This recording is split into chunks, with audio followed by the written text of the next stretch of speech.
ngingakasukumisi kathesi Madam President ndisathi ndasumudza mayi president umsukumise mina namhla andikabasumudzini nasi ulo mntanakhe vane mwana wavo umntana lo ubese South Africa efunda mwana wavo uyanga ari ku South Africa achidzidza kathesi useqedile iye zvino apedza useligqwetha avanoya usesebenze Harare akushanda kuira ku Harare angisela sure le law firm ayisebenzelayo but I know he's working in Harare andichazivi kuti aroshandira firm ipi elo asi avanoshandira ku Harare kodwa phela lingakhohlwa ngusibare futhi musakangana kuti hayi muramu futhi ziyakhipha phela kithi lapha sikhangele futhi ukuthi nxa ebuya phambili ngapha ziyakhipha ukuthi kana juya pana pamchaona kuti ngicela ukubiza uShamiso Khupe akuyeze nisebenzela umama ndona kudayidza sister Shamiso Khupe ukuthi bazothukunzira president esabuya phambili lapha kule jeep uABV 4436 ivale lezinye ukuhamba ekhipha imoto yakho anzi ABV 4436 mota yakavarira vamwe panze le Ford Ranger uADL 9192 ivale labanye ne Ford Ranger ine number dzataurwa anzi yakavarira futi vamwe ngainobviswa pagate. Thank you very much. Tinotenda. Siyabonga.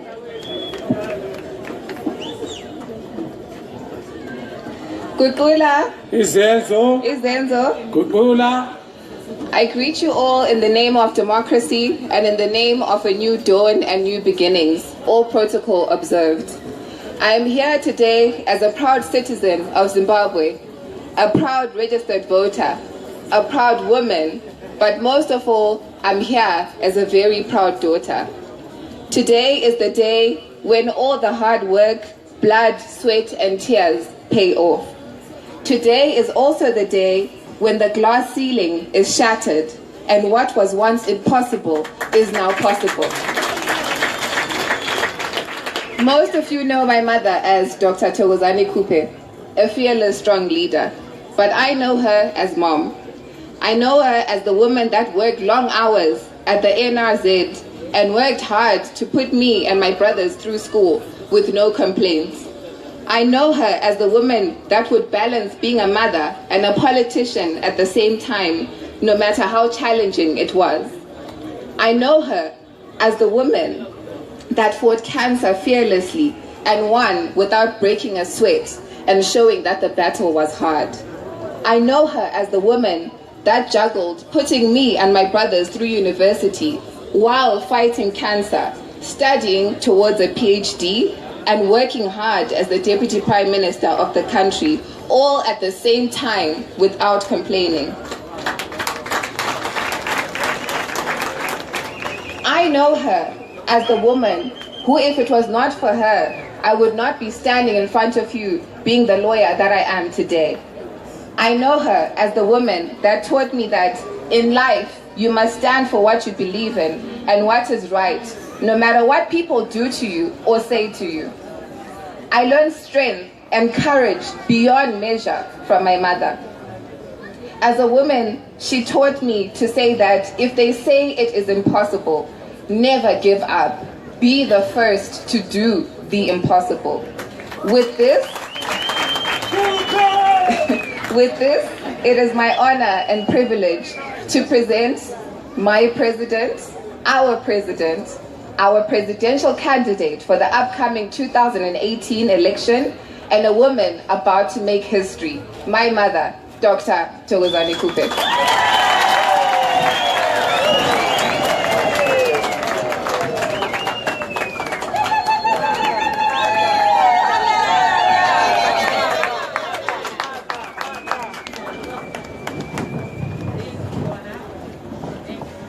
Thank you very much, my loved daughter. Honorable Dr. Jessie Kabwila, our guest of honor, the Deputy President of the Movement for Democratic Change, Mr. Obed Chaurura Gutu and his wife Tendai Gutu, Honorable Abednego Bebo, the National Chairperson, Mr. Nixon Nikadzino, the Secretary General, and all leadership and delegates at this auspicious extraordinary Congress of our party, the diplomatic community, civil society, and other political parties, notable Thokozani and PRC and other political parties represented here today. It is with profound humility and a great sense of honor that I accept your nomination for President of the Movement for Democratic Change.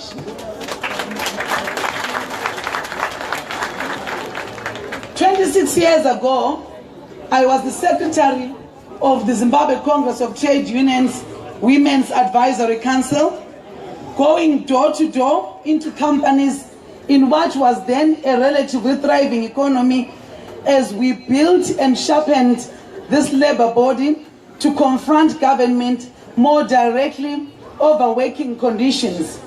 In those years, I closely worked with my departed president and comrade, Dr. Morgan Richard Tsvangirai, who at that time was the Secretary General of the Zimbabwe Congress of Trade Unions, main wing, and I was then the Secretary General of the Zimbabwe Congress of Trade Unions, women's wing. Coincidentally, he became the president of the MDC-T, and I became the deputy president of the MDC-T. So that's how long I've known my departed president.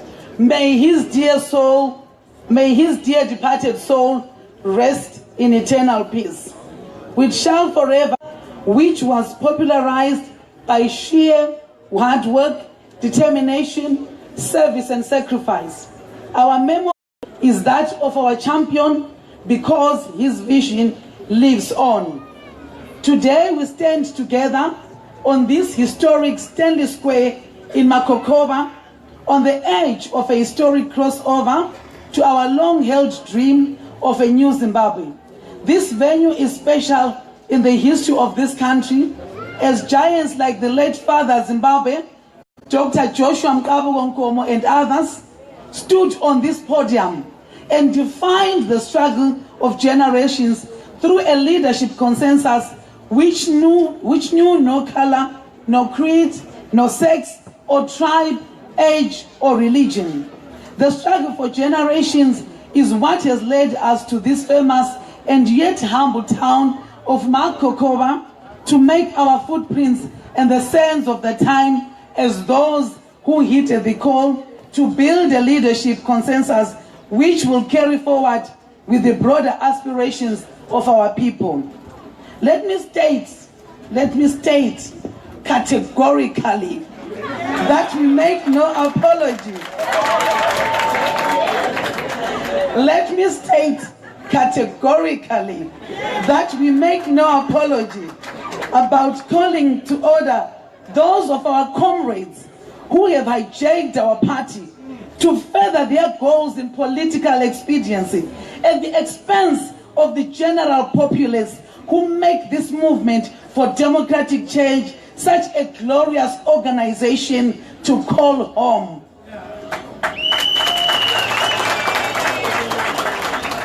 We meet at a time when most of the people have no jobs to feed their families and to send their children to school. A good education is the only heritage we are able to give our children. The government must not stand on our way in carrying out that responsibility. The health sector is in shambles, and the government of the day has further worsened the situation by firing all nurses who engaged in industrial action to demand a living wage. We need to understand that it is the government's responsibility to provide quality health care to citizens by providing standard infrastructure like hospitals and clinics. At the same time, it is government's responsibility to take care of health workers. Our doctors and nurses are professionals who deserve a better living wage because they also have families to take care of.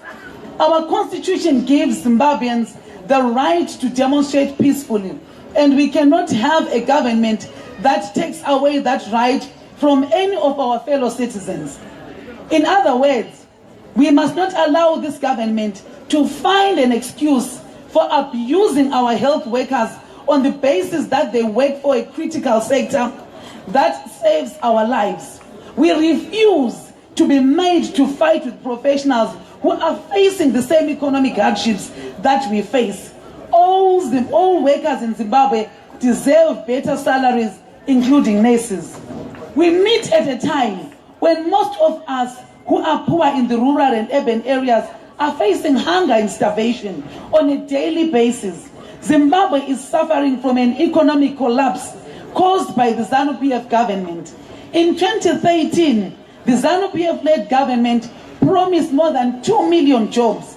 They promised to provide food, medical care, education, and other social amenities. 5 years later, we have actually witnessed a decline in the jobs that we had. Further to that, social amenities have declined from the standard they had reached during the inclusive government. It is indeed now clear for all to see that the MDC-T was the good governance factor in the inclusive government. During the inclusive government, we witnessed economic stability and improvement in people's lives. What we have seen after the 2018 elections is growth in corruption and other vices caused by an insensitive government. There are no drugs in hospitals. We are witnessing big numbers of school dropouts. Unemployment is about 95%. The economy has been informalized. Those who still have a job cannot get access to cash and the banks. Our roads have become impassable, especially in the rural areas. Hospitals have become deathbeds, and yet our government is not showing any concern. We have gathered here today as to reboot our plans for turning around the fortunes of our country.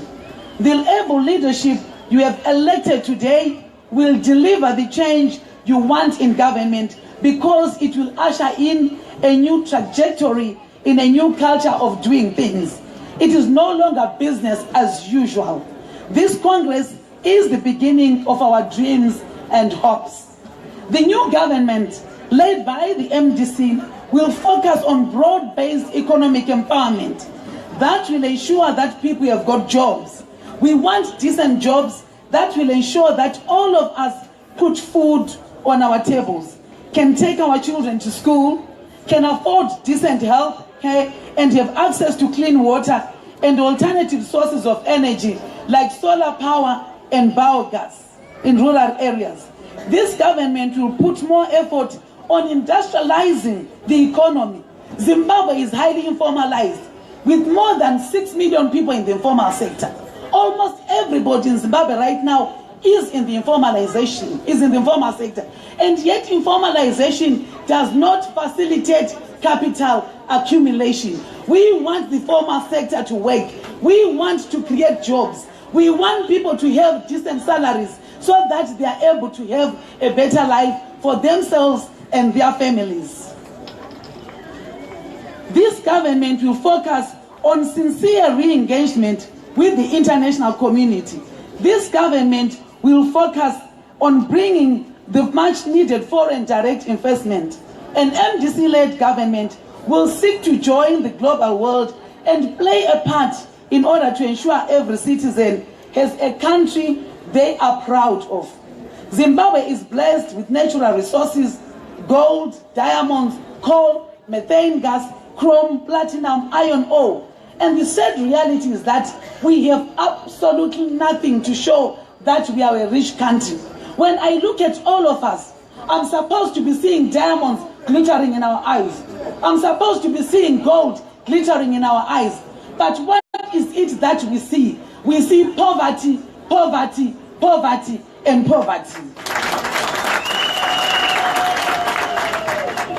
My government will seek to exploit these resources for the benefit of all of us through value addition and beneficiation.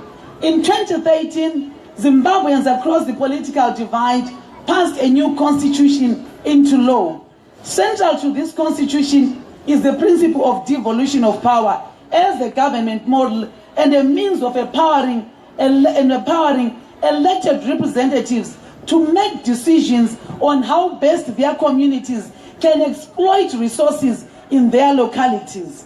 This constitutional provision must be implemented in the letter and in the spirit in which this constitution was written, based on the dictates of our constitution. It must be used as a key of unlocking the value of our natural resources in a way that benefits local communities. Timber in Lupane must benefit the people of Lupane first and then the nation. Diamonds in Marange must benefit the people of Marange first.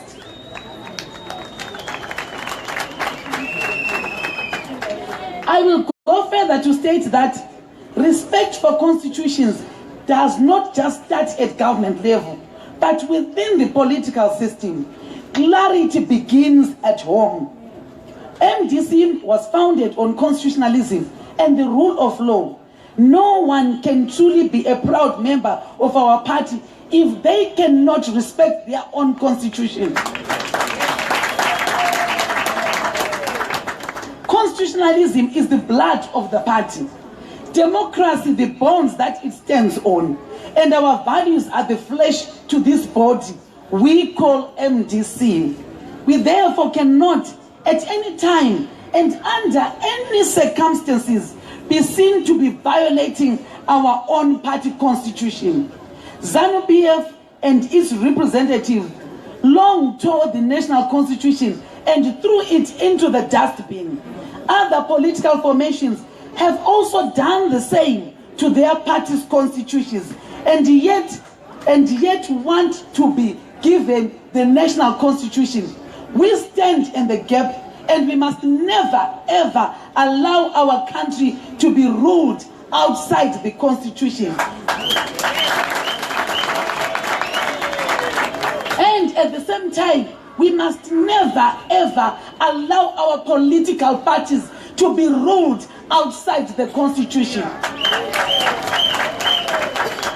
This Congress is therefore our clarion call to us to entrench constitutionalism and democratic principles. As the Congress theme highlights, we must return to our founding principles and values of peace, love, tolerance, and solidarity. These values are sacred and in themselves denounce the use of violence on any person for political gain.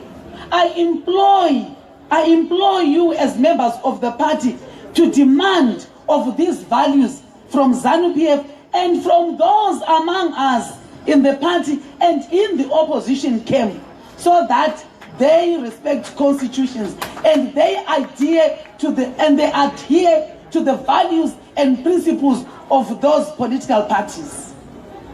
Let me be clear that as your leader, I have zero tolerance for violence and hate language and lawlessness. As your servant, I shall listen to your advice with the leadership endorsed today.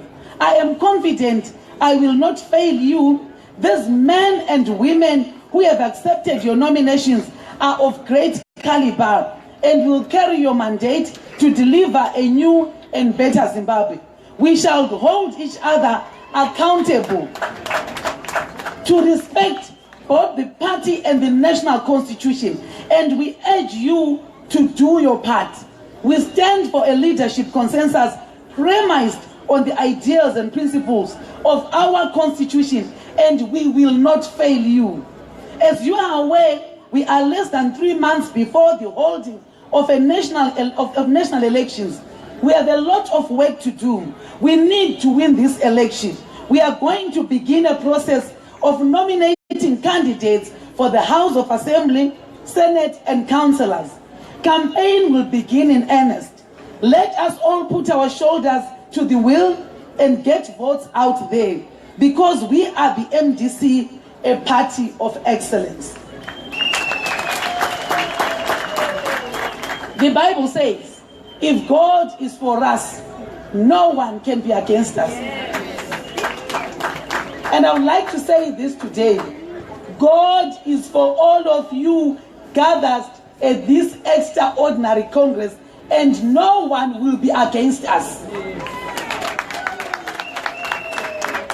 May the Lord Almighty bless you all. May the Lord Almighty bless Zimbabwe. May the God Almighty bless the movement for democratic change, led by none other than Dr. Thokozani Khupe. I would like to take this opportunity to call upon a great sister, a colleague, in the struggle for democracy, in the struggle for the emancipation of women. She is a woman of courage. She is a woman of stature. And this is none other than Dr. Jessie Kabwila, the chairperson of the SADC Parliamentary Forum, Regional Women's Caucus, the chairperson of the Women's Caucus in the Malawian Parliament, and MP for Salima Northwest, and she's also the publicity secretary for the Malawi Congress Party. She is our guest of honor. She traveled all the way from Malawi. But before she speaks, I would like to call all the women who were elected today, so that she sees that this party is gender sensitive, and we have adhered to the 50-50, gender equality issues. Can all the ladies please come forward?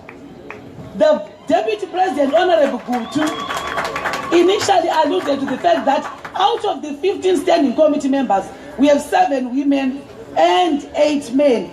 This is a great achievement which we will always cherish.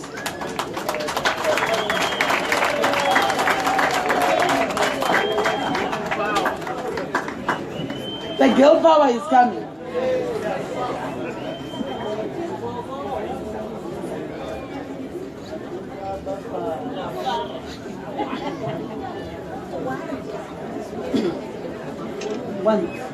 While we are standing here, we would also like to take this opportunity to remember the mother of the nation, Mama Winnie Madikizela Mandela. She is one woman who inspired most of us. And today, we are here to also celebrate her life. This is why you are seeing all these women. Viva Winnie Mandela, viva! Viva! Viva Winnie Mandela, viva! Viva! Viva Mother of the Nation, viva! Viva! Thank you very much. Over to you, Honorable Jessie.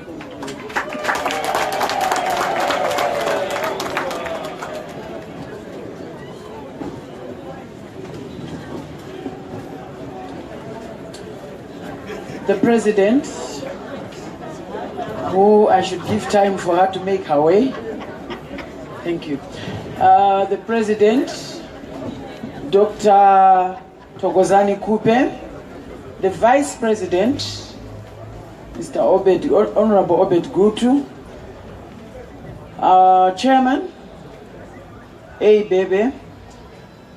The list is quite long, and I know that you had to brave the rains, so I think I will stop at there and say all protocols observed. I'm also aware that we've got people from other parties, esteemed colleagues. Let me recognize you. I would like to recognize those from the different stakeholders whom I probably am not aware of. But in a special way, I do want to mention the Women's League, because I think sometimes we tend to be forgotten. All the women who are here, can I please salute you?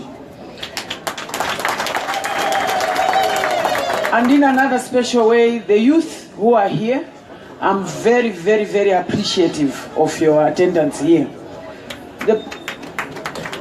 Yes, I really want to recognize you, because some parties abuse the youth, but here I see an engaged youth.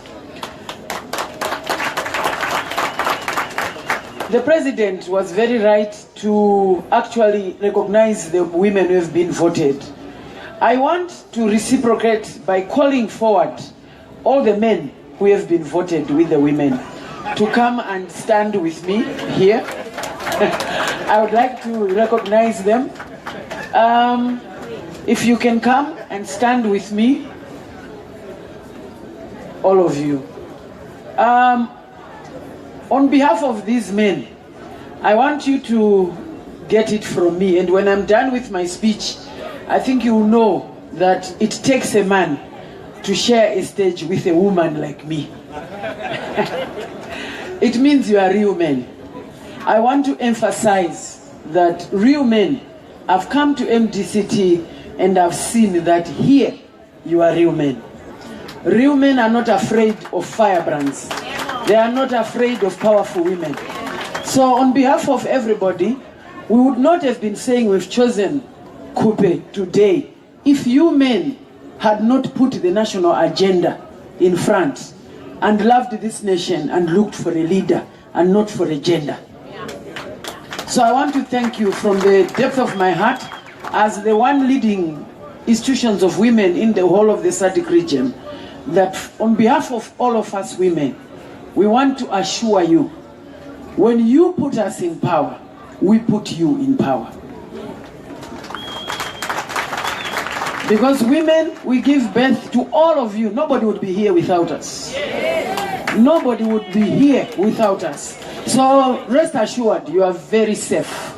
In Khupe, you have a person who leads from the third space. That is the space of the we, not the space of the I. So thank you so much for what you've done, gentlemen. I'm very, very impressed. And actually, you look more manly than those wimps who are afraid of us strong women. Thank you.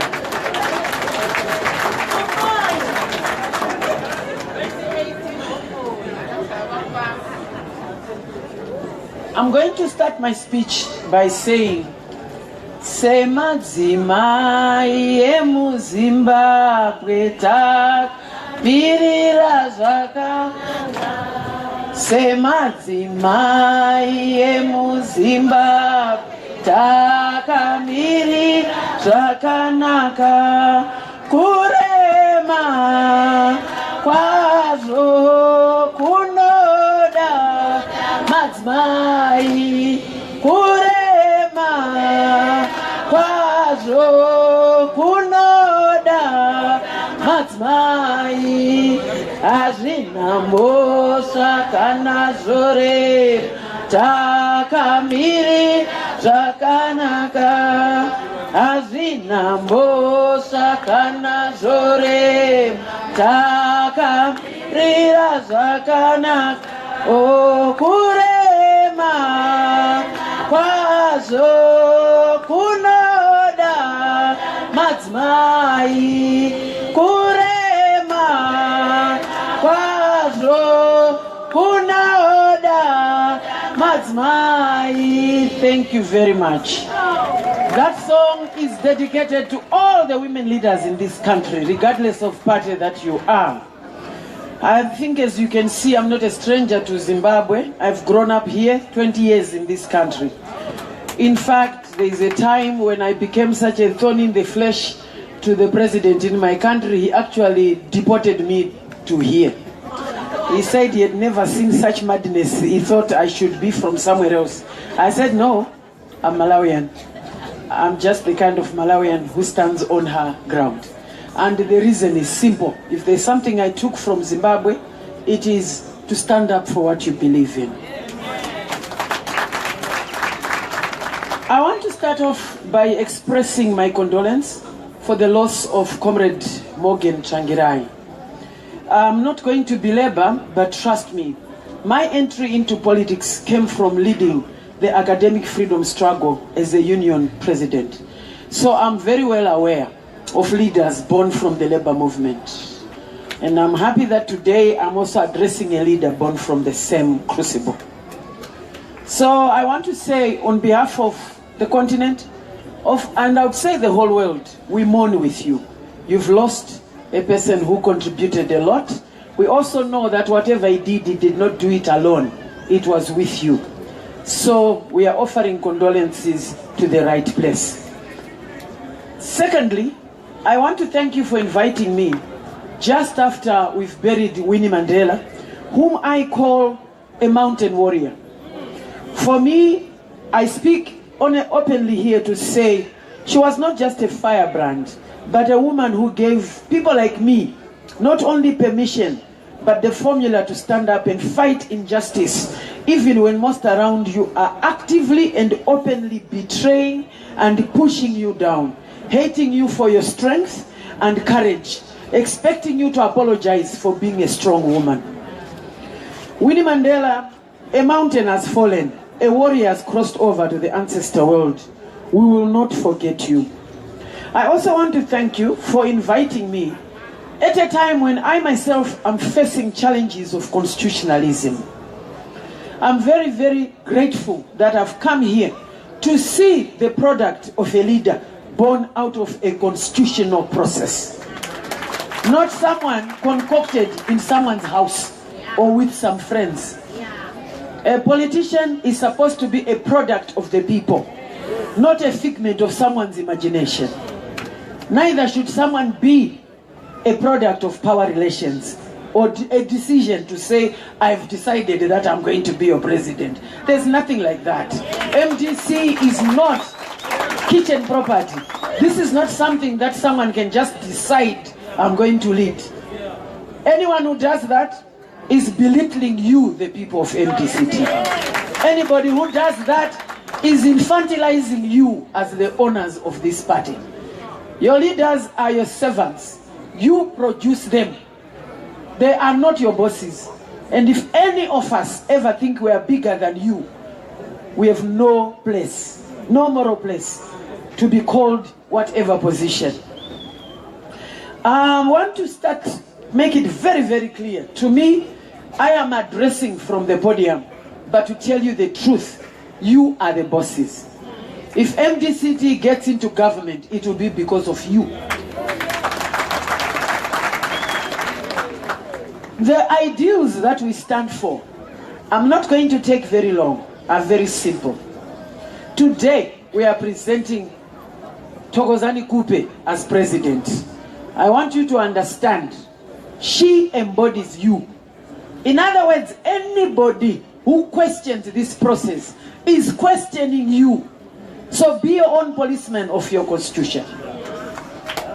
Hold that person accountable and tell them, which part of my membership are you questioning? Thokozani Khupe is just a habija. You are the owners. So, I want to present to you today that after you sat down and discussed, you presented Thokozani Khupe. And for us women, I come from a country that produced the first woman leader in the SADC region, Dr. Joyce Banda. And one mistake, she was being treated like she's killed, I don't know how many people and buried. And people will tell you, you know, she was not a good leader, so we are going to we will never vote for a woman. There is a weird thing in this continent, I would say globally. One woman, in fact a woman makes one mistake, it is said to be applying to all women. It's unfair, it's wrong. Right now, the whole world called America is being ruled by someone who has made mistakes more than I can count. If you talk about Donald Trump, I don't even know what he's going to do next. But I've never heard anyone say it means men must never rule the country. No. So what I ask of you, judge Thokozani Khupe the way you judge every leader. Do not expect her to do what is impossible. And remember, she will fight with the energy that you give her yourselves. She is going to throw the punches depending on the strength that you give her. If you are quiet, because remember she's your servant, do not say, if it was so and so. No, she is your product, and she will embody the force with which you load in her. And one problem with democracy